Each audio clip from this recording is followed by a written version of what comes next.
শ্ৰদ্ধাৰ ৰাইজ, বিগত নিৰ্বাচনত মই প্ৰতিশ্ৰুতি দিছিলোঁ যে আমাৰ ৰাজ্যৰ যুৱক যুৱতীক আমি 2 লাখ চৰকাৰী চাকৰিৰ সুবিধা দিম।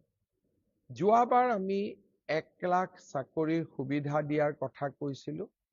1,60,000 যুৱক যুৱতীক আমি চৰকাৰী চাকৰি দিব পাৰিলোঁ। এইবাৰো আমি 2 লাখ ল'ৰা ছোৱালীক কেনেকে চাকৰি দিব পাৰোঁ, কোন বিভাগত কিমান পদ খালী আছে, পদোন্নতিৰ জৰিয়তে নতুনকৈ কিমান পদ সৃষ্টি কৰিব পাৰি, নতুনকৈ কেনেকে বেটেলিয়ন আদি নিৰ্মাণ কৰিব পাৰি, এই কথাবোৰো ইতিমধ্যে আমি আলোচনা আৰম্ভ কৰি দিছোঁ।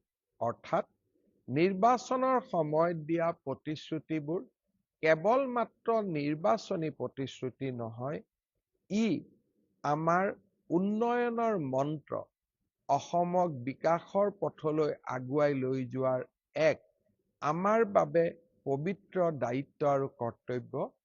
তাক আমি সদায়ে স্বীকাৰ কৰোঁ আৰু অসমৰ ৰাইজৰ বাবে আমি এনেকৈয়ে নিৰলস আমি কাম কৰি গৈ থাকিম।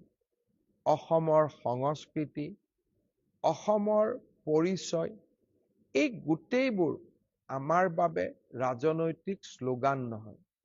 অসমৰ আইডেণ্টিটি, অসমৰ স্বাভিমান, অসমৰ সংস্কৃতি, অসমৰ ভূমিৰ ৰক্ষণাবেক্ষণ, আমাৰ এই গোটেই সিদ্ধান্ত বা গোটেই আদৰ্শসমূহ ৰাজনীতি বা ইলেকশ্যনৰ সময়ত কোৱা আদৰ্শ নহয়, ই আমাৰ এক কৰ্মযজ্ঞ।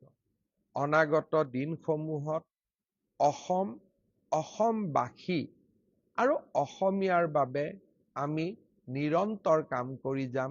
তাত আমি কেতিয়াও পিছ হুহুকি নাহো। শ্ৰদ্ধাৰ